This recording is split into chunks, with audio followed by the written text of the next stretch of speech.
Hello everyone, and welcome back to Death Stranding. It's been a little while. We've last finished Death Stranding in December last year, and since then I have found time to grind the living hell out of this game in terms of deliveries and unlocking some things so we could read through a lot more interviews and finish up our emails, so on and so forth. However, it's taken me some time and I'm still not done yet. But close enough to the point where I'm like, okay, I got to sit down with you guys and read this stuff. We've got emails to go through, we've got interviews to read, and a couple of memory shards that I handed in, and we'll, put a neat little bow on it with some final Death Stranding related episodes. So this is going to be a exposition-y, lengthy, lot of reading type deal as we go through our interviews primarily. There'll be some emails, and then we also need to go check out the Abandoned Factory, which for some Director's Cut related stuff. Now, the Director's Cut added this Abandoned Factory, which we checked out around episode 4 of the Death Stranding playthrough, very, very early on. So we are long overdue to revisit that area and actually see what else we can discover. So, it's been some time, so I'm going to refresh myself on some Death Stranding lore. We're back here. Make sure you got your drinks ready, because we're really gonna need to lubricate the old vocal cords. Hopefully we won't get infected with the vocal cord parasite after we go through so much reading. Whenever Norman Reedus is ready, I'll be able to actually activate the terminal. There we go. He's back. We're gonna need to give this boy a drink before we get into all of this reading. So, top of the morning to you. Let's go. There you go. Lovely. Get it in, you guys. It's good to be back with Sam Porter Bridges, because we last left him in a very interesting state, in a beautiful, very long-winded ending to the game, and I've grinded out to what I believe is like max rank at this point. Like, I'm like the master deliverer, rank 330, like I think is the maximum one. It's given me an image of Sam with Louise, at the very end of the game. So I think that's it. But let's sit down, let's do some reading. We're going to gloss over the mail, see which ones are, actually relevant to speak about. We want to get like the lore-related ones, and then we'll go into the data as well. So you'll see here that we do have emails that are in relation to like the Half-Life missions and also the Cyberpunk-related missions, which have been completed now. So also ones that we missed during the playthrough, like an email from the Elder, which is actually quite significant as well, because we have done, getting as much people as we can to 5 stars. The Elder is one of those that we've done some deliveries to him where he actually passed away. The Elder passed away, and it shows like the standard like hologram when no one's there, like the UCA blah blah blah, and then it quickly changes over to a hologram of a BT, which I found very shocking, very surprising, and it also raises questions about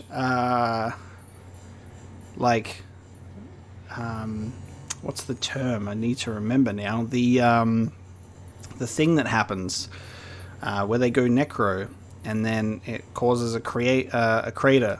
I'm just like, he didn't blow up. He didn't cause a crater and took out like most of the central region. So I guess maybe do shelters have a built-in cremation thing if someone dies in their shelter to prevent them from to prevent their body from causing a crater?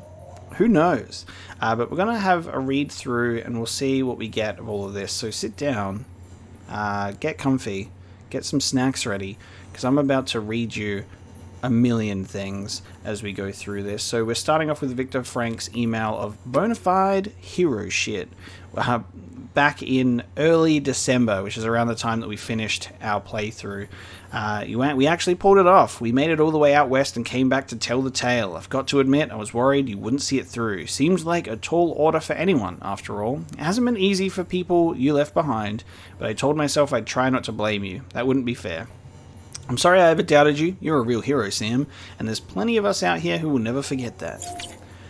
We've got stuff about, the wedding being back on, and the Carolitis mother talking about daughter and husband's tragic past. So this is the kind of stuff we're looking to read most of all, is getting just more of this lore stuff. I didn't want to leave it unfinished, and this is for those of you who also love Death Stranding as much as me, to be able to go through this together. So the Carolitis, the wedding's back on. Dear Sam, I hope you're doing alright. So, my mother told us what happened 5 years ago. It's weird how we don't have any memory of it, though I'm glad for that. Some things are better forgotten, I think. His gang killed my parents. There's no denying that, but there's also no denying that he saved me. He took me by the hand and led me to safety. I wish I could remember that much, at least. Even if it meant having to remember some of the rest. He was there for me 5 years ago, and ever since my mother's been there for me too. It's because of them and their love that I survived and became who I am today. I owe them everything. Well, maybe not everything. I shouldn't forget how you've helped me, Sam. I can't thank you enough. Remember the time where you transported me in a body bag? Yes, you've helped me out so much. Anyway, I'm going back to our own shelter now. No more running away from me. I've got a wedding to plan, after all. There you go. The Carolitis mother chimes in with the tragic past. Dear Sam, maybe you already heard, but my daughter turned up here the other day, saying she was moving back home. Not long after that, her man came around looking for her, so I decided it was time to come clean and tell them the whole truth about what happened 5 years ago. The truth about how they first met. My daughter's real parents were killed by a gang of junk dealers, a gang to which her own husband used to belong. He was just a boy at the time, though, and in fact, he was the one who saved her life. Somehow he convinced the others to leave her be. I still remember the way he was holding her hand when I found them, how scared she was, hood pulled over her face, unable to find the words. I'd tell you the boy chose to strike out on his own after that and set himself up as a prepper, but no. I won't deny it, I didn't want to take care of both of them, so I sent him on his way. It was pure chance that they met again and fell in love. Fate, maybe. Though I cursed it that day, let me tell you. They didn't remember each other, you see. Trauma, I suppose, so it was my burden alone to bear. Even if I wanted to keep them apart, I wouldn't dare remind them of all that. But after everything that happened, I realized it had to be done. They both needed to remember the whole of it, that he'd saved her life, sure, but that it wouldn't have needed saving if it wasn't for his gang. Knowing the truth, could they see their way to a reconciliation? Well, after some talking and thinking, they told me that if you love someone, nothing else matters. Can you believe that? So I told them to give it another go. It won't be easy, and frankly it shouldn't be, but I sincerely believe they have what it takes. If they want to get married, I'll support their decision. He's like rolling with the gang. Oops, we killed your parents, but now I'm going to take you under my wing and marry you. GLaDOS saying, thank you, Sam. I have become whole again, and it's all thanks to you and your love for Half-Life and Portal. And it's funny because at this point in this episode, by the way, when we were playing Death Stranding, I had not played Half-Life, no idea what it was all about. And I just finished Half-Life 1, and at the time of recording this, currently partway through Half-Life Blue Shift. And I think it's really cool that I actually know what Half-Life is all about now. Portal, eventually, but we're almost there. Once, there was an explosion that shattered and scattered me, but now I am one once more. The 5 cubes you recovered have been joined with my car. The experiments can now recommence. I am grateful for your assistance. Allow me to thank you with a gift. It is a strider. Perhaps it could be used to remove any awkward obstacles that prevent you from doing your job. It is still in development, but it should be finished soon. I can't wait to meet you. See you soon, Sam. Interesting. And then Benjamin Hancock, have you been getting some weird emails? Thanks for hooking us up to the network. My dreams come true at last, and it couldn't have happened without you. So, I need to ask you something. It's kind of weird, but bear with me, okay? Have you been getting mails from someone pretending to be me? I'm asking because I was doing some maintenance on the mail server and found some messages from me to you that I swear I didn't write. It's not just me either. William Lake, Thomas Sutherland, the paleontologist. It seems you received orders from all of them, but no one remembers a thing. Those cube things you went and recovered, there's no record of them in any Bridges database. I've got no idea why anyone would ask you to fetch them. Also, I wiped the records, but you received an email from an unknown sender as well, right? About a sixth cube somewhere beyond the tar belt north of the ruined shopping mall in Middle Knot City? The place that got destroyed in the terrorist attack? Well, this is going to sound crazy, but according to chiral analysis, the cube is the ha of the person who's been sending you fake mails. I'm thinking we need to get rid of it, or else who the hell knows what'll happen. The mail said something about restarting the experiments, right? Plus, that Strider thing looks like it's some kind of weapon. We don't want one of those coming after us. After cross-referencing the cube's metadata, we found records of a similar item that was once flagged for disposal. Seems that it might be possible to send the cube to another world if we submerge it in the tar. In any event, it needs to be cremated, and these experiments need to be stopped. You're the only one who can do it, Sam. We're counting on you to find the last cube and get rid of it.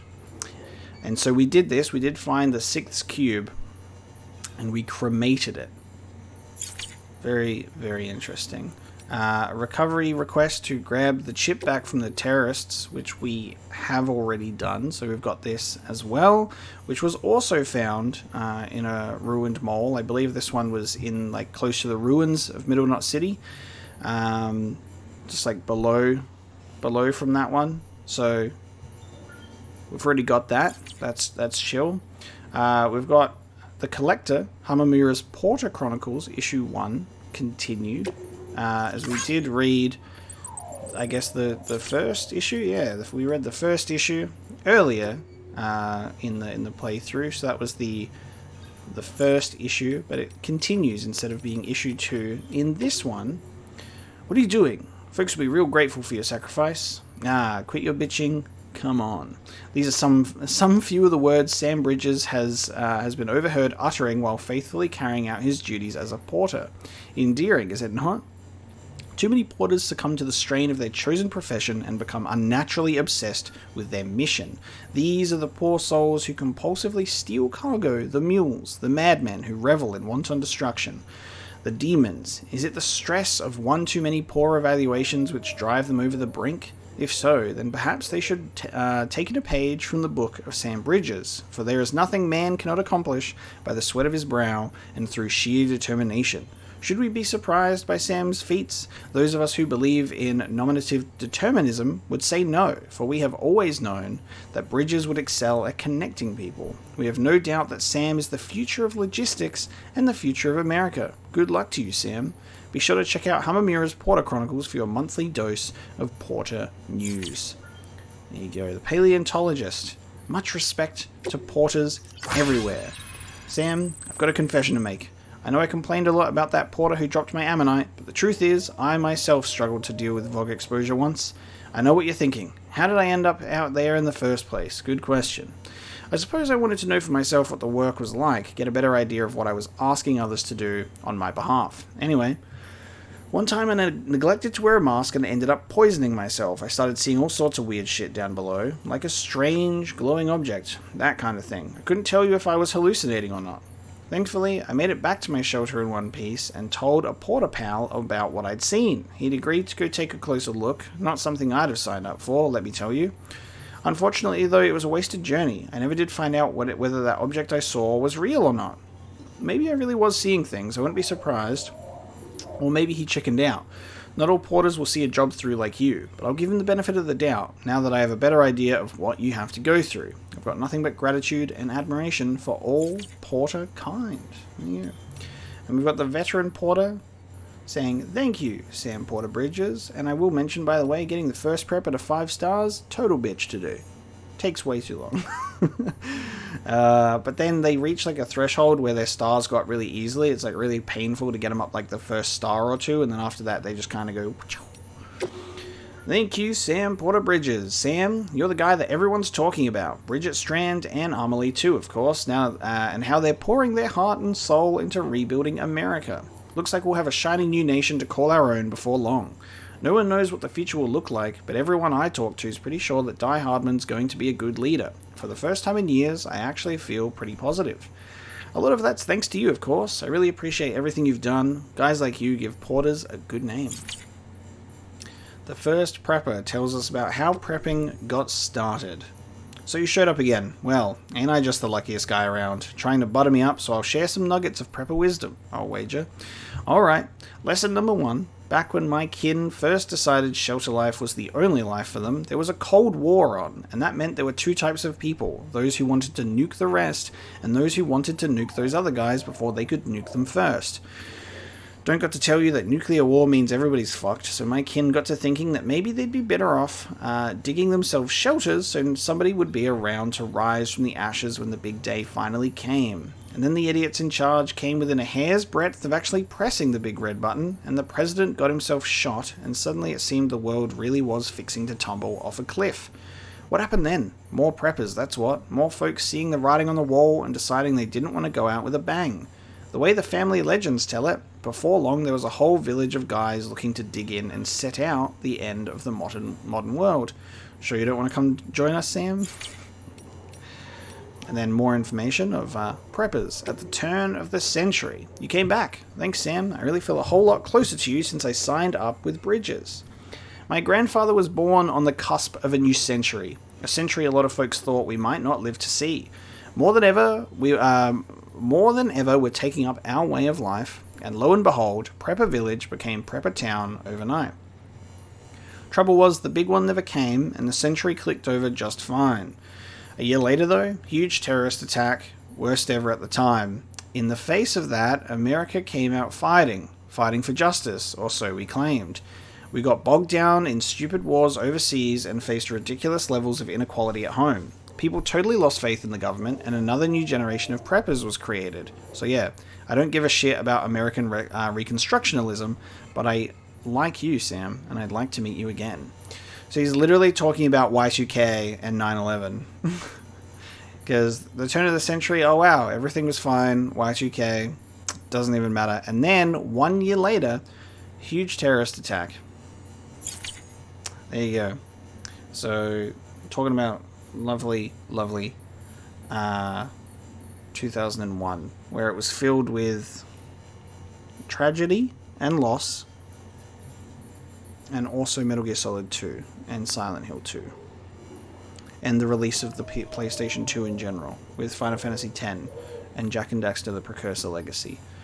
The lesson here is video games solve all your problems, and we should keep playing them to distract ourselves from the fact that the world is on fire at all times. Joining the UCA. You want to hear the rest of my story? Tough. You're getting it anyway. I told you about the terrorist attack that happened when my grandfather was a kid, right? Well, it wasn't so long after that the Death Stranding happened, and that made terrorism look like child's play. Of course, the US government actually thought the Stranding was another attack at first. That's why they messed up their response to it so badly. That's why the country went to shit. No problem for preppers like my grandfather, though. They'd already prepared for that eventuality and didn't need no country to take care of them. I'm not deluded, though. I don't think preppers like me are self-sufficient. I know full well I wouldn't be alive if it weren't for porters like you bringing me what I need. Look, I'm no expert, but if you ask me, the Death Stranding's only going to get a whole lot worse from here on in. People in the not cities need to get ready for that, and so do you. Being prepared isn't just for preppers, you know. Anyway, the point is, guys like me, all we want is to be free, to be our own masters. And if joining the UCA means being able to do that, then sure, I'll give it a go. We'll get to work together at last. How about that, huh? There you go. So that's when we managed to get him into the UCA finally. We've got the Doctor. Bigger bags, more blood. Have you been using that high-capacity blood bag I made for you, Sam? I really do think you'll find it useful. So that's just talking about unique blood bags that I got from him after getting him better equipped. The Elder gave us a farewell email, so let's actually read his farewell, because we know that he's gone, but I don't know what he said to me, so let's have a look. Where you at, Sam? How are you holding up out there? What's on your mind right now, I wonder? Remember when you first paid me a visit? You know, when I was plumb out of meds and knocking on death's door? Well, you may have given me a little extension on the old lifespan, for which I'm grateful, but an extension's all it was, and I reckon the bill's about to come due. Today's dose will be my last. I've lived long enough, seen enough. I got no real regrets, just gratitude for you and your kind. You brought me the things I needed, hooked me up to the network, helped me feel like I hadn't been left behind, even if I had tried my best to make it so. You're fixing to rebuild the country, and countries mean borders, but right here and now, in this world, without none of that, I feel connected, and I like it. See you around, Sam. Don't let the bastards grind you down, you hear? So that was his farewell to us. Now we've got your partner, Jay. Thank you. Guess this is goodbye. Ya acuerdo, Sam, ya acuerdo. It was a hot exit. I mean, we straight up dove into the car. Me and V, a friend from work, let's say. Plan was solid. Should have gone like clockwork, but I don't know. I fucked up. Got us killed. Maybe. As far as I can tell, I'm a ghost. Look at me. Chum, a fucking ghost drifting between worlds. Shit. Chiral Network's the only thing I got to hold on to, but thanks to the chips you found, it's all coming back to me. V and the rest. Just got to work out where and when I went wrong, then I'll be able to go home. No reason why I can't. As far as I can tell, ain't got nobody to worry about. I'm all data and memory and grudges. Nothing to lose, everything to gain. Worth a shot, you know? Which means it's time for us to say goodbye. Can't thank you enough, Sam, for real. As a parting gift, I tweaked your compass one last time. You ought to be able to disable trucks and sensor poles from even further away now. And I want to give you a couple of holograms, one of the genius from our world, and the other of one fine-looking Hermano. I mean, just look at the guy. Hope you'll think of me. Adios, Sam. Maybe we'll meet again someday in the Cyberpunk Death Stranding crossover game. So there you go. The roboticist. We aren't really here. Sam? Oh, wait, what the fuck? We aren't really here. Sam, I have a confession to make. I'm not here. Never was. My child, a lie. When you spoke with my hologram all those times, you imagined I was inside the shelter, right? But you never saw me. And the mails you've been receiving, they were written by an AI construct based on my archived data. Had no idea, did you? Thought I was alive and well? I am, in a sense, since I'm nothing but ones and zeros now. I can't die either, so long as the generator you brought me holds out. Guess I found a way to outlive the stranding. Oh, not really. I'm still kicking, still waiting to see you come over the horizon with another delivery for little old me and mine. Until then, old friend, don't be a stranger. They really just went out and went, I'm gonna play with this asshole. Just kidding. Just kidding. And another just kidding. Okay, roboticist. He's like, haha. She's like, I'm an AI. No, I'm not. Jake Wind thinks that we should be president. Sounds like you're still alive and kicking after all. I knew I shouldn't have believed the worst. It's a real relief to know you're okay. You sure had us all worried. I just received a message from HQ saying that the Chiral Network covers the whole country now, so they're going to make the establishment of the UCA official with an inauguration and everything. Did you know that the director's going to be named president? Hearing that was a real morale booster, let me tell you, and he's going to do a hell of a job. Between you and me, though, I think they should have asked you. You're the guy who trudged to hell and back to make us whole again, after all. Reckon it's only right you should be able to be the big boss man. The big boss man. You gotta lose your eye for that. Alright, and our last two emails is Benjamin Hancock. You put a stop to the Lambda experiments. I heard you managed to cremate the cube. Nice work, Sam. You saved the day once again. We should be out of the woods for now, but I, for one, still have a lot of questions. Like, what the hell was that thing, anyway? What was up with all those mails marked with Lambda? And just what kind of experiments was our imposter going on about? Well, I guess the only thing we know for sure is that it's a damn good thing you put a stop to them. We live to fight another day, and it's all because of you, Sam, our great deliverer. So you go, GLaDOS's last email. This is our most recent one saying, thank you, Sam. I am no longer in your world, so perhaps you won't receive this email. However, if you do, I want you to know that I am grateful. You helped me awaken to the truth that wasn't my world. The endless pursuit of science is my purpose, but if I had resumed those particular experiments while there, the results would have been unpredictable and possibly catastrophic. Worlds are governed by logical principles. Worlds where these principles are compromised tend not to last long. Take yours, for example, where the dead mingle with the living. Fortunately, by disposing of that cube, you helped my car return home to my world. Now I'm home, and I'm still alive. Well done, Sam. Well done. I'd like to give you one last gift, a memento to mark the time I spent in your world. It's a Strider hologram. It might look rather frightening, but please look on it as a digital reminder of my existence. I hope we get to meet again someday, Sam. We'll have tea and cake.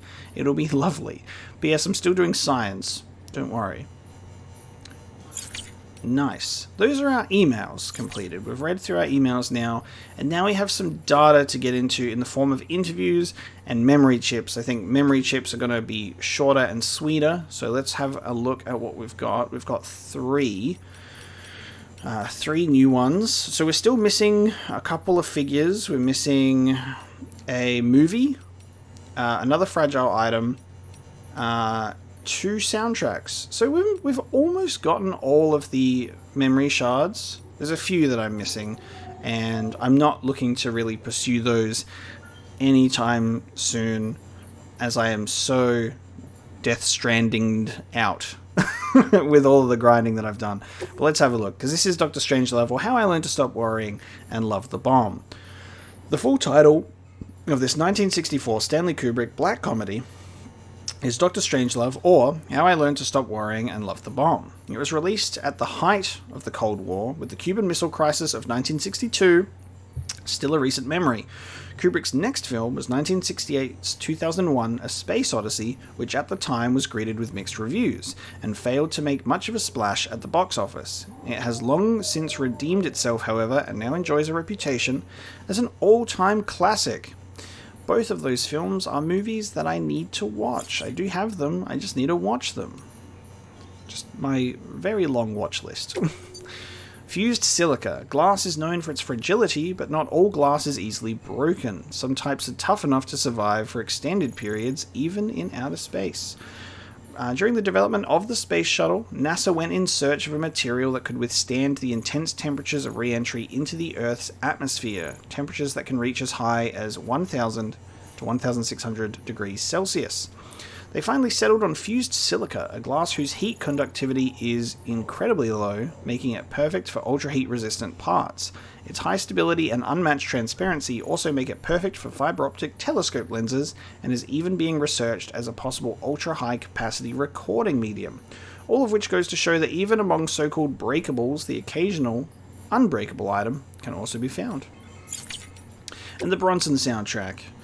Tom Hardy starred in this 2008 movie by Nicholas Winding Refn, based on the ultra-violent life story of a fighter who went by the name of Bronson. Winding Refn brought his unique brand of brutal action to a production brimming with vitality and intensity. After Bronson, he went on to direct Valhalla Rising, and eventually the critically acclaimed Drive. Hideo Kojima contacted Winding Refn personally, and the two finally met by coincidence in London, becoming firm friends from their very first moment together. Mr. Winding Refn recalls the encounter to this day as having been like meeting an old friend. I've seen Drive. I haven't seen the other two movies, though. I have not seen Bronson yet. I think that's also on my watch list. Drive is good, though. Memory Chips is done. It's interview time. Okay. So, I'm missing 2 interviews. It's really hard to grind for them. They're just not appearing. So, one of them is a Die Hard Man interview. Another one is like a report number, and I cannot get them. I just cannot get them. So I'm gonna read them based off internet tabs instead, because I've got hours and hours of grinding deliveries only for them to not appear, and we're just gonna read them. So we'll go through an order of character. We'll read through these interviews and get some tasty lore. So we've got 4 from Die Hardman with a bonus one that I'll look up and we'll read together. So, designing the Uca Flag 3 weeks before the inauguration. Bridget and I had discussions about the Uca Flag. She wanted something that was based on the old American design. You know the one, 50 stars and 13 stripes, states and colonies. A classic symbol of national pride. The president wanted people to remember that pride as we went about our rebuilding process, but I thought differently.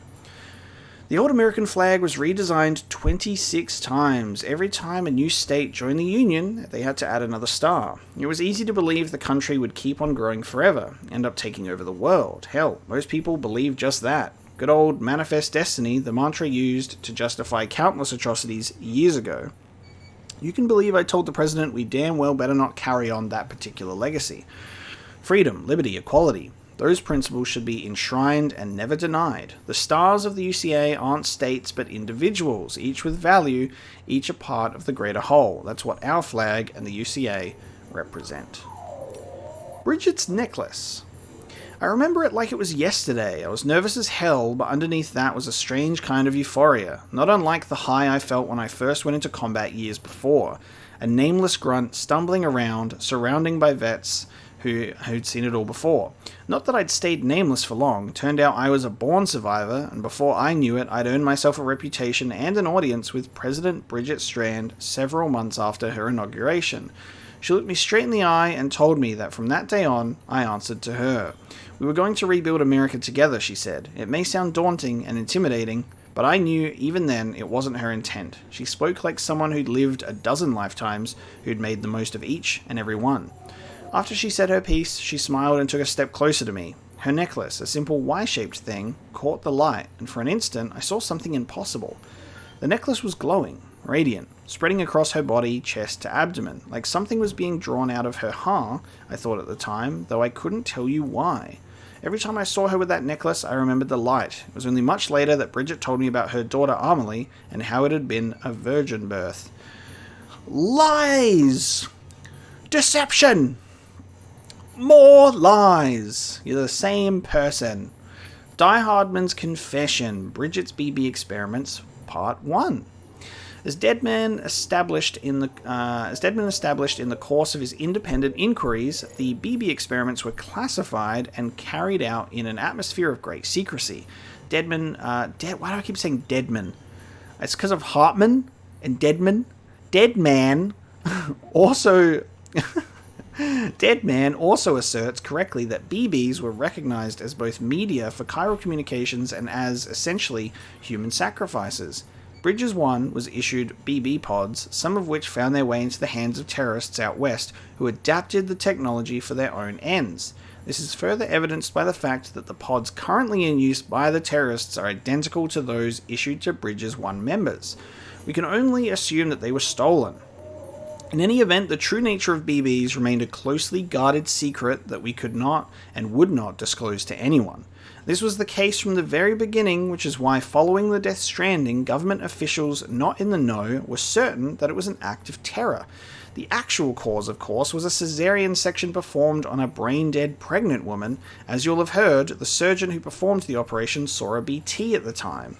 Bridget, who had just been inaugurated as president, believed that BBs could be used to prove to everyone that the BTs did indeed exist. By dragging this invisible threat into the light, the people might come together again instead of continuing to drift apart. There were terrible risks, she knew, but if America was to be whole once more, BTs couldn't remain hidden. If only we knew what would happen when we revealed them to the world. I'm sorry, this is taking a lot out of me. Can we pick it up a little later? I'm reading a couple of these and I trip over my own words sometimes, but there's also occasionally in like the emails, there's like some typos, and then there's words missing in the interviews as well. Like it says, if only we knew what would happen when revealed them to the world, and it should say when we revealed them to the world, so it makes it harder for me to not avoid tripping over my own words, but then also needing to place the correct words in typos. Part 2. Sorry about before, I just needed a break. I'm ready to continue if you like. The BB experiments continued after the Stranding, even though the official line was that they'd been shut down. That's how we came to realize that BBs weren't just a means with which we could see BTs, they have the power to connect us to the other side. Power like that could help us make America whole again, surely. That was our thinking at the time anyway. Not all BBs were created equal though. One in particular had potential that was off the charts. Yeah, you know which one I'm talking about. It was chosen to serve as the first sacrifice, but I didn't have the stomach to see it through. I couldn't do it. Not to his kid. Couldn't forsake that personal connection to save the world, I guess. So I tried to arrange a rescue. I betrayed my president, betrayed my country, and because of me, both Cliff and his BB ended up dead. It must have weighed on Bridget too. How could it not? Why else would she have taken in that little BB who died and came back to life as her own son? Another lie to comfort and console us. But there's no pretending it didn't happen. Not after Sam told me about the flashbacks he experienced when hooked up to his own BB. Not after I realized Cliff had returned, realized he wasn't looking for a bridge baby, but his baby, his own flesh and blood. And now you know why I've devoted my life to the UCA. It's the only way I can begin to atone for what I've done. I really love what Die Hardman's character ended up becoming towards the end. For most of the game, he's like a mysterious tutorial man, hand-holding man, and then you get to the last part of the game and you see his history with Cliff, his history with Bridget, and all of that kind of stuff, and then how he deals with that emotional breakdown to Sam after the presidential inauguration. And he's such a wonderful character, and it's so beautifully acted. And like, the ending of Death Stranding is one of my favorite endings to a video game ever, with just how much it gives you across the board, and just the twists and turns, and like the reveal of like your BB, Sam's BB, not even being the one that Cliff is going after this whole time, but it's actually you, is such a crazy little thing, and it starts just really falling into place towards the end, and it's very, very touching, very, very touching. We have one more Die Hardman interview, so I'm going to pull that up now. I'm going to have a read. So on the Death Stranding wiki, the Symbiotic Surveillance Society. I wish on the wiki it would actually tell you how exactly to unlock it, because then I would just unlock it in the game. It doesn't, and I couldn't figure out how to get it. So the Symbiotic Surveillance Society. So let's read this one here. So, in the world before the Stranding, the online service industry was huge. Was huge. Sorry, I thought that was going over to the next line instead of it being like a ending of a thing. Was huge, possibly the biggest of them all. People wanted their lives to be smooth and stress-free, and countless companies were happy to oblige. Customers would provide information about themselves, browsing history, purchasing history, that kind of thing, and in return they'd get a pleasant, personalized internet experience. It wasn't anything like the dystopian surveillance state people used to worry about in the 20th century. Predictive advertising, customized health tips, that sort of thing. The internet transformed our lives, and in many ways for the better, but not everyone was happy. People started to worry that it was encroaching on people's freedoms, that the price we paid for so much convenience was constant monitoring and an abdication of control. We had become members of a symbiotic surveillance society. Naturally, there are people who have similar concerns about the chiral network. There's a pretty sizable faction that want nothing to do with it whatsoever. That said, I can't help but feel that they're being naive. There's no such thing as a free lunch. Connectivity and convenience have to come at a price. What's more, the stakes are a whole lot higher nowadays. We're not talking about a simple trade-off between privacy and convenience. It's the network or bust, survival or extinction, as far as humanity's concerned. There you go. So that's that final Die Hardman interview, and now we can move into some more, which is Dead Man's interviews. So let's have a read of what became of Dead Man. I'm not connected to anyone or to anything. Not to my mother or the other side. Nothing. All that stuff about how I was created from pluripotent stem cells, that's just a cover story. I actually started life in a womb, albeit an artificial one. A human egg fertilized with human sperm, so far, so natural. But after that, technology took over. Any organs that were absent or lacking, I got from someone else. I've often wondered when I was technically born, given all that. The moment of fertilization, the moment I was taken from the incubator. Either way, there was nothing ordinary about it. I came into this world disconnected. No wonder I don't have a beach to call my own. Can you blame me for developing an obsession? After all, without a beach, death really is the end. Game over. Adios. Or so I thought. I recently discovered that I was mistaken about all that. Thanks to Lou, I finally got to visit the beach. I may not have my own, but it seems that they're not closed to me after all, as long as I'm connected to someone. The beach is no more than a space between life and death. Lacking one doesn't mean you're not alive. I mean, I'm definitely alive. If anything, not having your own just means you're already connected to everyone in this world. It's quite the epiphany, and it certainly put a great many worries of mine in perspective. That's really cool. So that was a month ago, and now we've got Discovering America 1 year ago. Tell me, how much do you know about America? Not much is my guess. After all, it was already a wreck by the time either of us was born. Still, given that the whole purpose of bridges is its reconstruction, I thought it'd be a good idea to learn more about what we've been trying to put back together. I imagine you're aware of the fact that America was founded by European settlers, but do you know the name of the very first one? The man who discovered this place? Very good. Columbus is right, but let's not give the man too much credit. He apparently went to his grave thinking that America was some uncharted Asian island. It took another European explorer, Amerigo Vespucci, to realize that America was actually a whole new continent completely unrelated to Asia. That's why it was named after him, you see. Having said that, there are those who question whether Vespucci deserved such an honor. There's a distinct lack of evidence that several of his alleged voyages to the New World even happened. Some think he lied in order to ensure that the new continent would be named after him and not Columbus.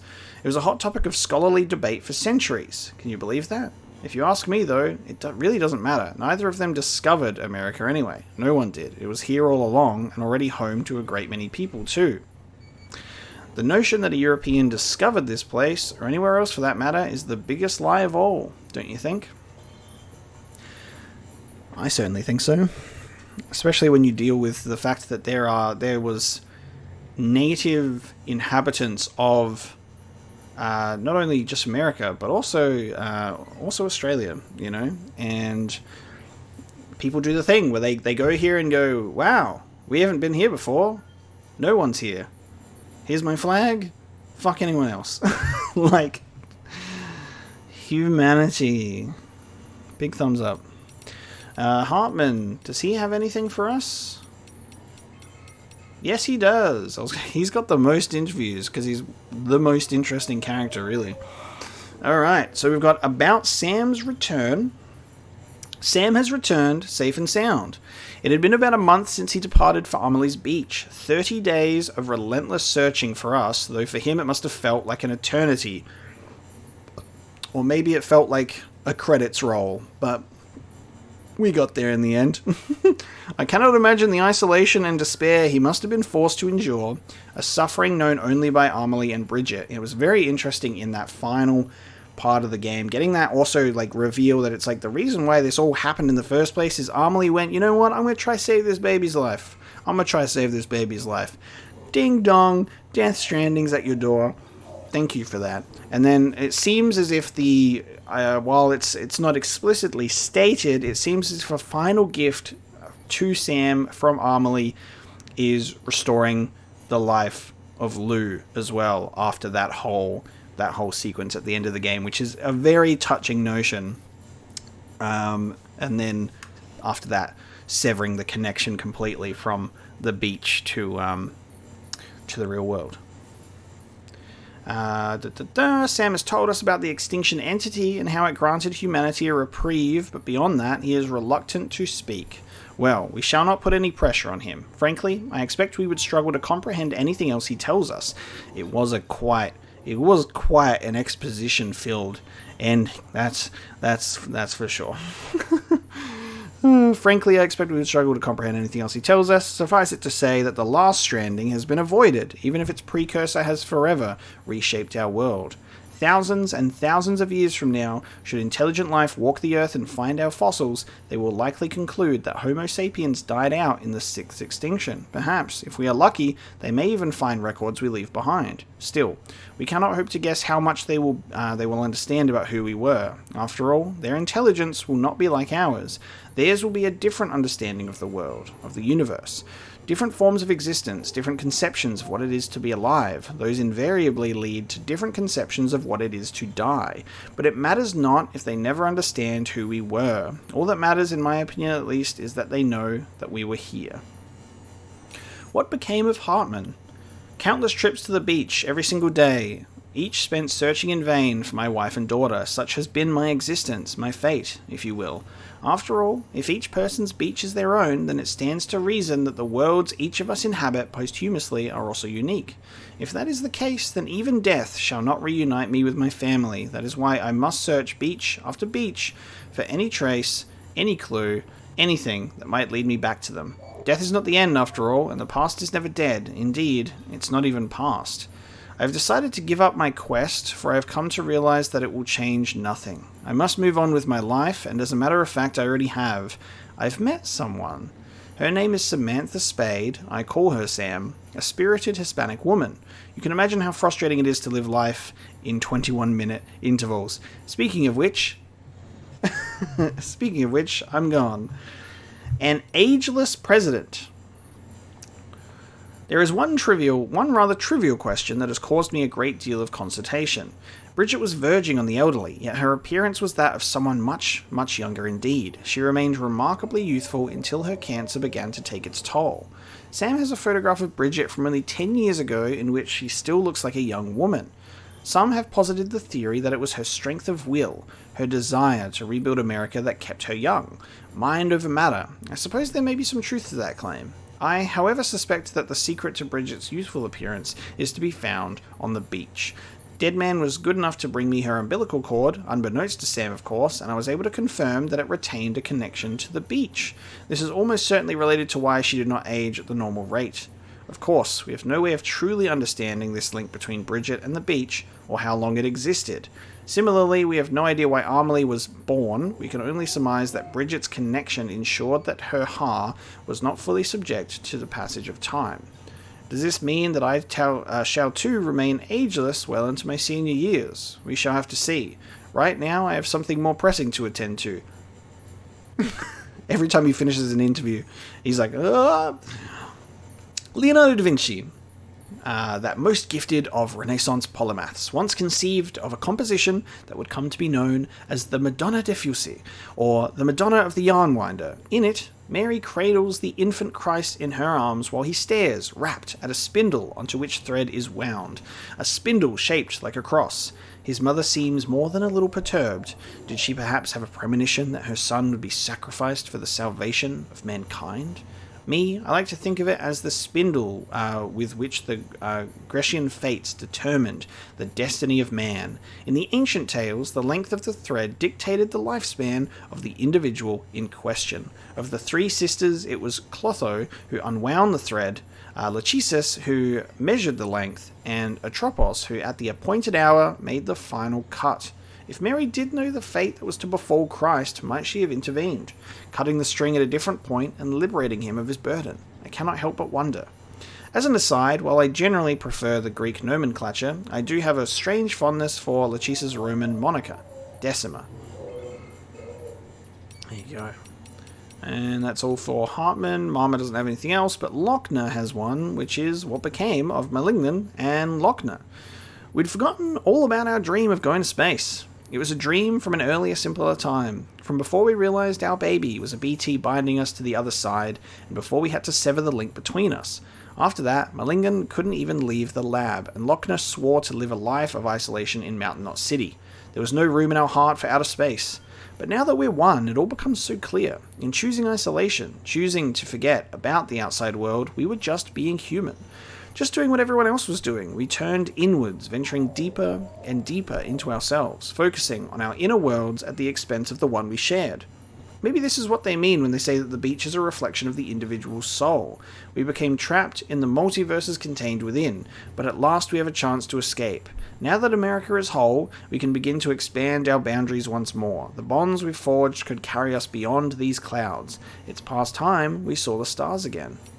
Wow. And then what's became of Fragile? I've been thinking a lot about my father recently. I'd like to think he'd have been happy if he were here. Now that Sam's made us whole again, he'd have his America back. Not that things are perfect, far from it. The Death Stranding's still a thing, and people aren't free to go wherever they please, so the UCA's prospects don't look too great. But I'm not going to stand by and let it all fall apart. After all, it's a symbol of everything my father held dear, freedom and community. It's bigger than any one of us, bigger than all of us still standing. We're only here because of those who came before. My father and everyone else back through the generations. I appreciate that more these days, I suppose, and I want to honor the people who made me who I am. That's why I've joined Bridges. I spent too long wrestling with the past, obsessed with getting revenge on Higgs. But the past can't be changed. All I can do now is build upon it and help deliver everyone a brighter future. Fragile Express is back in business. There you go. Bridges staff. We've got the President's Ghost, number 1 and 2. So 15 years ago, Bridget's former guardsman. This all happened years ago, so I can only hope enough time's passed that I won't get into trouble for talking about it. But believe it or not, people used to say that the president's official residence was haunted. Bear in mind that most born after the Death Stranding don't go in for any of that supernatural stuff. Why would they, when they know for a fact that BTs not only exist, but are out to get us? For folks like me, though, it used to be different. Even if you didn't really believe ghosts were real or know anything about them, I don't know. Call it a generational thing. I reckon most of the others who worked the detail would say the same if you put the screws to them. Now, here's where it gets a bit weirder. The ghost people whispered about? It was the president's. I saw her myself plenty of times. Pretty much every time I did a night shift, actually. There she was, in the office or a corridor or something, just standing there. I tried calling out a couple of times, but whenever I did, she'd up and disappear. I'd say she, the ghost, I mean, was in her 20s, but I'm not kidding when I tell you she looked like a younger President Strand. And before you ask, there's no way it could have been an intruder. Couldn't have been the president herself either. She was always sleeping whenever there was a sighting, and even if she hadn't been, no weird trick of the light could have made her look that much younger. I know it sounds crazy, but after a while, we couldn't help but believe it was a ghost, either the president's or that of someone who was her spitting image. I knew I'd catch hell for it, but I just had to tell Die Hardman. It was a security concern for one thing, and for all we knew, the president was sleepwalking or whatever. I was worried about her too, truth be told, and I thought it was my duty to report it. Let me tell you, I sure as hell didn't expect the response I got. He told me, matter of fact, that the ghost was actually the president's daughter, Amelie. I didn't even know the president had a daughter. Even he'd only found out recently, he said, and had been waiting for the right time to tell us. Apparently, she'd suffered from something known as locked-in syndrome from birth. Had been hospitalized for a ridiculously long time. The president hadn't shared it with anyone, except her closest confidants, either. And then, after 20 years of treatment, Amelie had made a miraculous recovery. She was able to move around again. The president and her daughter had been living apart, but after her recovery, Amelie came to join her mother at the residence. It was kept on a need-to-know basis at first, just the head of the detail and some of the guards. I never told anyone else about it. Until now. The President's Ghost number 2, which is actually from Die Hardman 3 years ago. When did I first learn about Amelie? Let's see. It was about 10 years ago when the President first told me, which means 13 years ago from, is what he's talking about, from present time. There'd been rumours circulating among the President's security detail about a ghost in the official residence. Idle talk by bored soldiers, I figured. But then the president called me in and set the record straight. The ghost was her daughter, Amelie. The rumours had made their way to the president, and she was worried things might get out of hand. She explained how Amelie had been suffering from locked-in syndrome ever since she was born, but that she'd finally overcome it and was able to live a normal life again together with her mother. There was a complication, though. Amelie's soul had somehow been born on the beach. That's why her body suffered from the syndrome. I didn't really understand what she meant, but I understood when she ordered me to keep it all a secret until her reconstruction plan was nearly complete. Until Sam and Amelie were ready to lead Bridges. The Rapatria and the Daughter with Doom's numbers like nobody else. She knew the Separatists would be up in arms if they found out about the two of them. There you go. Nothing there. Higgs journal. I believe we have some journal entries. We have some new journal entries from Higgs. Journal number 24. My first memory is of looking up at the ceiling of our shelter as a baby, bawling my eyes out. All of a sudden, the hand of God comes into view, blotting out the steel sky. Daddy lifts me up, not gentle, but not hard. Shouts some stuff, but it's all gibberish I can't make heads or tails of. He ain't my real daddy, though. That one died before I was born, and Mama soon after. Of disease or something, I don't know. Her brother took me in, whisked me away from that shelter reeking of piss and death, and brought me here. Daddy number 2. He never really took to it. He was an ugly, violent man, full of anger with nowhere to go. Tried to love me in his own way, but I don't know if he ever had it in him. Daddy told me our shelter was our world, and I believed him. I grew up thinking no one but us two existed. Then, when I got a little older, I started asking questions. Simple questions about where the food came from, that kind of thing. Got smacked upside the head for my troubles, but try as he might, he couldn't beat the curiosity out of me. One day, I peeked at his monitor. It was the first glimpse I'd ever caught of the outside world. I pestered Daddy about it, and you bet I caught holy hell for it, but I wore him down, and eventually he came clean and admitted that there was a whole world out there soaked to the bone by timefall and overrun by demons that'd eat me up. It occurred to me later that his fear-mongering probably got my mama killed, filling her head with the hysterics about the dead walking the earth, and the only safe haven being 6 feet under. Journal number 25. My mama entrusted me to her brother, so when he had no choice but to raise me best he could, say what you will about the man, but he had himself a sense of obligation. He might even have harboured a measure of affection for me, but whatever was in his heart he expressed with his hands, his fists. Gsh! Any hope and dreams he might have had for me, for us, fell by the wayside pretty quick. We slipped into a daily routine of warnings to stay the fuck inside. Bookended by beatings to drive the point home. I think sometimes he sincerely believed that was the only way to protect me, but I wasn't about to go on living like that. Can't cage a young boy's spirit.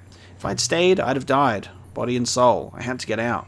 Started hoarding supplies in secret, but he caught on. That was the beginning of the worst beating yet. He was grabbing anything and everything within reach that could be used as a weapon, tearing our shelter apart, smashing furniture, all the while wailing like a wounded animal, tears streaming down his face.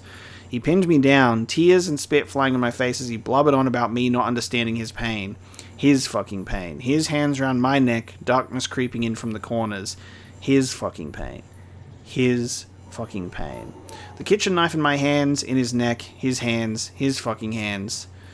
They grow weak, and he just deflates like a balloon. All over me. I roll him off, and I look into his glassy eyes, filled with his fucking pain and our steel sky.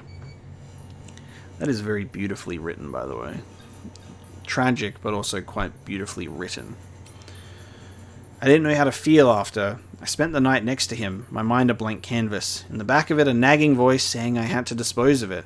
Daddy hadn't told me much, but he had told me about how the bodies go necro, pop BTs and all that. Made for a good bedtime story, so I knew what would happen if I let him lie. Death had come into our home and turned it into a crater. His stink was starting to fill up the room. I had to deal with him. Had to get him out. Get him as far away as possible. So I got my arms under his and dragged him out into a new world with a new sky. Bigger. Emptier. Bare rock dotted with bushes all around. Mountains. Fucking mountains. Off in the distance. Chiral clouds hugging their peaks. My knees started getting wobbly and the world began to spin, but I knew the clock was ticking. Eyes down. Got to deal with Daddy. I'd been moving at a steady clip when I saw it. Chiralium coming off of him. Little motes of shimmering light. I was out of time. I laid him down in the dirt, but before I go, I had a vision. My hands, still resting on his body, disappeared, vaporized into a fine mist. Poof. And then I felt another presence. A BT. Coming slow but sure, like it had been walking since the beginning of time. Daddy's keeper. That was the first one I sensed, but it wasn't the last. For a long while after, I remained awakened to their presence. A sixth sense.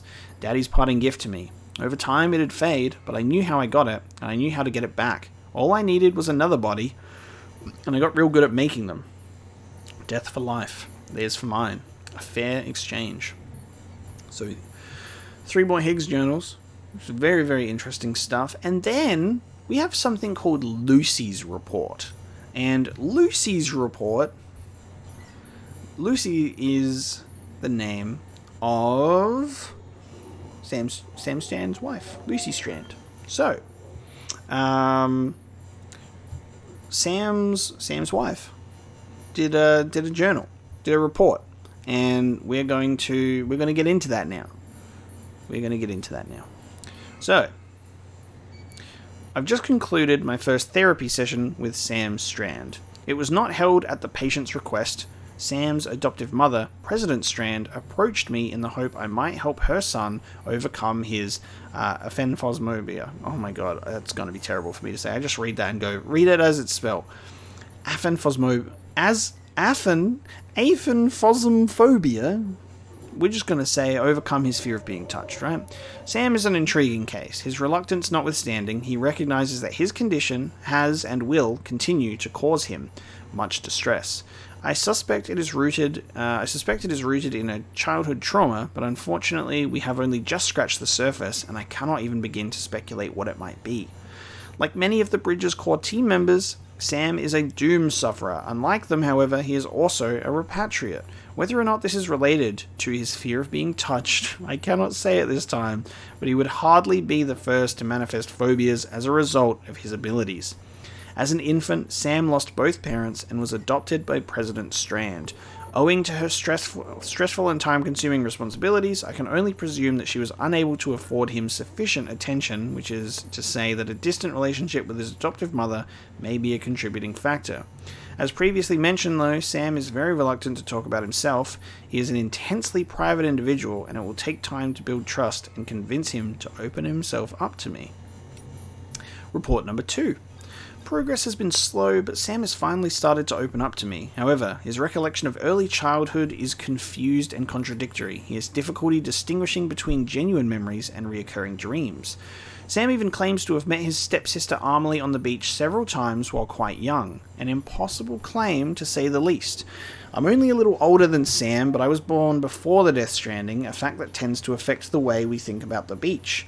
In my professional opinion, the beach is a figment of our collective imagination, a shared delusion, but people born later are more likely to take its existence as a given. I wonder if they find comfort in the belief because it helps to explain phenomena like BTs and repatriates like Sam. Similarly, my theory is that Sam's manufactured childhood memories of the beach are his way of coping with the fact that neither Amelie nor Bridget spent much time with him. I believe this is also the reason he still clings to the dream catcher Amelie gave him even now as an adult. You could call it his security blanket. It may also be the key to overcoming his fear of being touched. If Sam were to emotionally distance himself from Amelie, it might reduce his resistance to physical intimacy. I will propose this approach to him in our next session. It came as no surprise, but Sam was unreceptive to my suggestion and rejected my assessment of his relationship with Amelie. He asserted that he is not dependent on her or Bridget, and even went so far as to question my credentials as a psychotherapist. He pronounced resistance to the idea only serves as further evidence of his dependency. Nevertheless, there is little I can do if Sam is unwilling to explore the possibility, other than continue to share my observations and hope that he eventually changes his mind. For the time being, I've decided to focus instead of Sam's feelings towards Bridges and his place within the organization. Given that it was founded to support and protect his adoptive mother, and that the other core members have dooms like he does, I think there is something to be gained from the discussion. His growing responsibilities within Bridges due to their expanding mandate and his abilities as a repatriate surely put him under greater pressure, and I wonder if his enthusiasm for their mission was sincere. Based on our time together thus far, I believed he may have embraced his role because it helped him cope with feelings of isolation, that he pledged himself to an impossible endeavor because it was preferable to living and dying alone. I decided a different approach was required, and so I requested a meeting with the president. Discretion was vital, as any information which might suggest she is receiving mental health treatment could be exploited by her opponents. The meeting was listed as an interview in official records, though I was more than willing to offer my services had they been requested. I opened by asking about Sam's childhood, to which the president responded with an immediate and heartfelt apology. Her frankness shocked me, I must confess. She expressed deep regret for her failure to engage with him physically and emotionally, as she felt a mother should. At times, it felt as though she was apologizing to her son by proxy. Her candor was as impressive as it was appreciated. The president told me that her daughter Amelie had mostly taken care of Sam in her absence. She glossed over the details, but she divulged that Amelie also has dooms and claimed that she would often take Sam with her to play on the beach. Interestingly, President Strand suggested that their time spent together there may be related to his current condition, which is very interesting. Report number 5. President Strand loves her son. My meeting with her confirmed this beyond any doubt. The question, I believe, is whether or not Sam perceived his mother's love. Both Sam and the president talk about the beach as though it were real, as though it were a real physical place, but I remain convinced that it does not exist, that it is a shared delusion, and that Sam and Amelie's so-called visits are mental constructs. Sam would not necessarily be of this, especially if it had been planted in his mind. Such an explanation would fit with his claims that he has never been able to visit the beach of his own volition. What if, subconsciously, Sam has developed an attachment to or longing for the beach, one that parallels his feelings towards his sister and mother? Furthermore, what if they have all become, in essence, objects of veneration?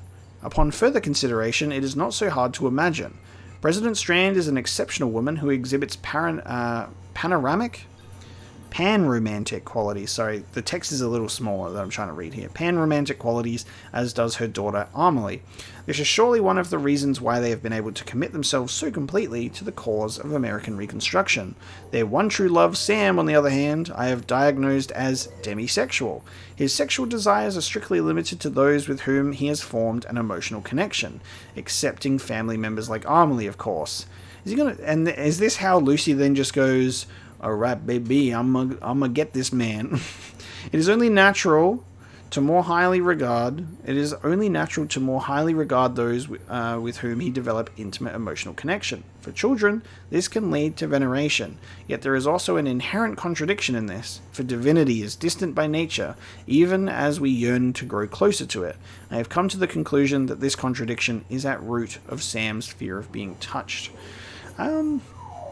Is this how Lucy decides to get with Sam, by going like, man, this guy's demisexual, so I gotta get in there somehow, which is actually kind of tragic.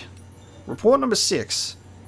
I decided to share with Sam my working theory regarding his condition. I was prepared for some resistance, but the intensity of his anger was surprising. He glared at me as he reframed my assessment as wild speculation he had been brainwashed by a cult. It was the first time I'd managed to coax him from such a powerful emotional response. While I found it a little frightening, I did my best to remain professional, welcoming the breakthrough, the reduction in the distance between us. That was how I presented myself, but in retrospect, a part of me was delighted by his aggressive response. Sam stated that he is a repatriate. I challenged him and said that repatriation was nothing more than a fiction used to explain the phenomenon of near-death experiences, one that makes use of the equally fictional beach. Emboldened, I pressed him further until I finally told him to snap out of it, to renounce his fantasies about the other side. For an instant, I thought he might explode in anger again, but instead he grew quiet, and after a long moment rose to his feet and left the room without saying another word.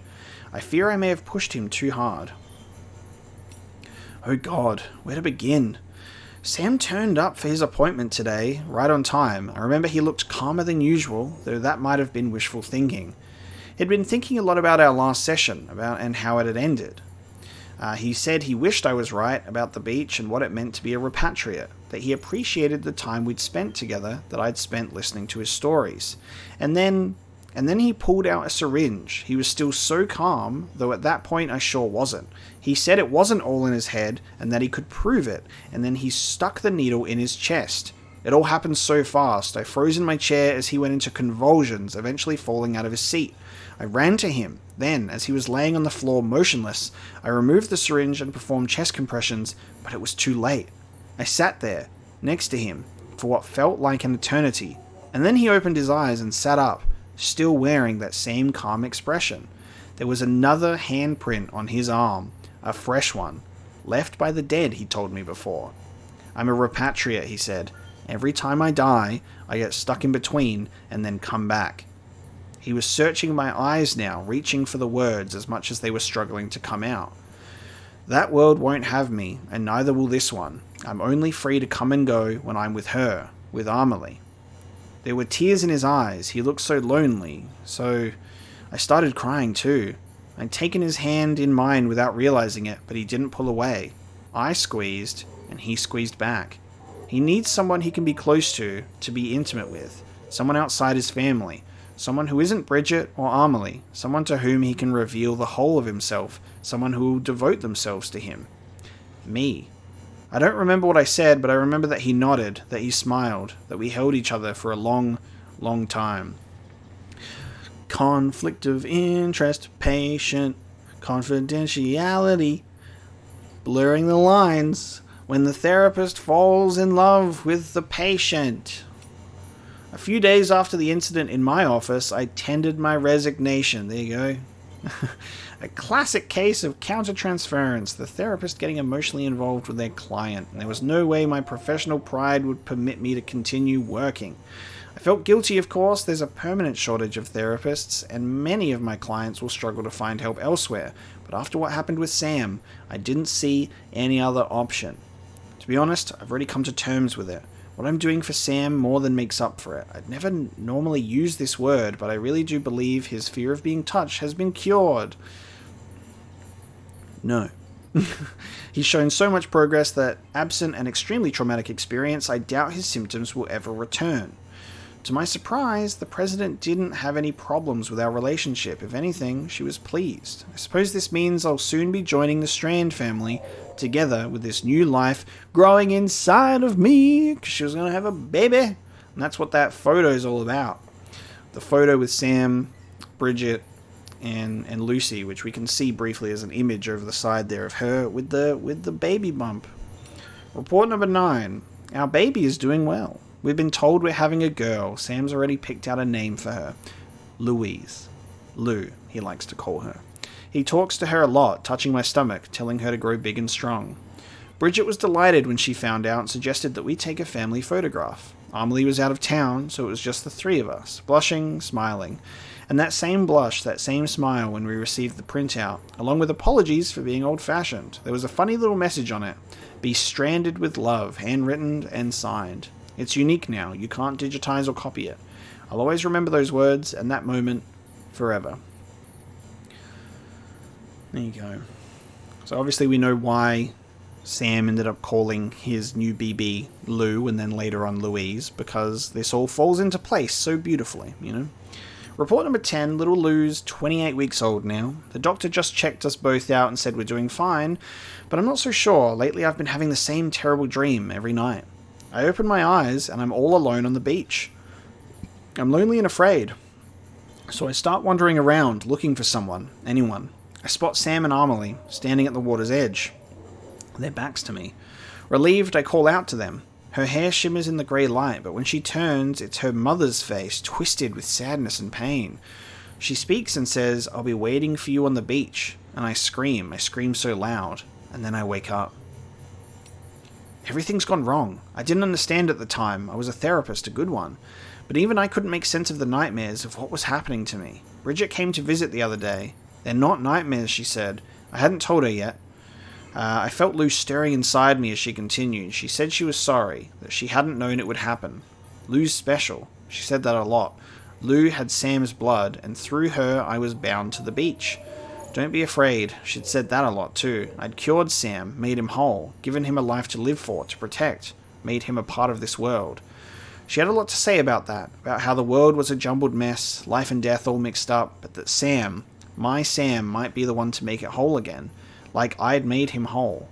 Without him, our fate was sealed, but with him, there was still hope for a future. And then she told me I was right. The beach exists within each of our minds, but that didn't mean it was just a figment of our imagination. It had value, purpose, and in time, I would understand. She took my hand as I'd taken his on that day a lifetime ago. She smiled and squeezed. I was there, on the beach. Everything I had seen in my nightmares, I saw in that instant. Somewhere inside me, Lou was laughing, and then it all fell into place. Sam's birth, his family, the death stranding. For the first time, I saw how all the pieces fit into a terrible truth I didn't want to believe but couldn't deny. I saw my part in it too, and little Lou's. Those funny little words on the picture, be stranded with love, and I was. You'll have questions, and I wish I had all the answers, but I don't. I only hope this will help you to understand. Lou's kicking woke me up. I was alone, still half asleep, so everything around me looked askew. That all too familiar feeling of the waking and dreaming being tangled up. But you and Bridget and Amelie lead even more muddled lives, don't you? Reality between life and death. Between this world and the next. Because all of this chaos and confusion beyond imagination stranded on our shore. There are pills on the table next to me that I just took, all at once. I've tried to make sense of it, but this was never my world. I was born into an older one without a beach, where the dead stayed buried and life moved on. Damn it, I'm shaking so hard. I don't think the drugs are working. I've got some syringes loaded with sedatives. Enough, I think. I'm going to use them one after another until I run out. I love you, Sam. I'll always love you. Which is then just a insanely tragic end to Lucy and Louisa's lives. And then Sam goes, all right, guys, see you later. I'm leaving Bridges. And 10 years pass, and then we get to Death Stranding. We do have Die Hardman's past as well. But, yeah, really, though, Lucy's report hits pretty hard with like the history of filling in Sam's history. And how it's like, yeah, therapist gets emotionally attached, forms a life with him, and then realizes the fate of, the Death Stranding and all that kind of stuff, which is pretty crazy. Die Hardman's background number 1. U.S. Special Forces enlistment record. John Blake McClane. McClane scored above average in physical and mental aptitude tests. His talents were recognized by Captain Clifford Unger, who elected to give McClane special training. Under Captain Unger's command, McClane took part in several missions, during which he earned a reputation for survival against all odds, as evidenced by his nickname, Die Hard Man. They just really was just like, guys, we're not going to make a subtle reference to Die Hard, we're just going to list it everywhere for you.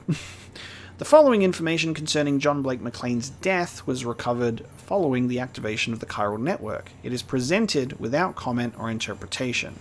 All personal data and official documentation concerning the subject indicate that he is deceased. However, even after reconstruction and collation of data from additional sources, we are unable to confirm cremation of the subject's corpse. Unfortunately, recovery of incinerator records from the time in question has so far proved difficult on account of the incident's proximity to the Death Stranding.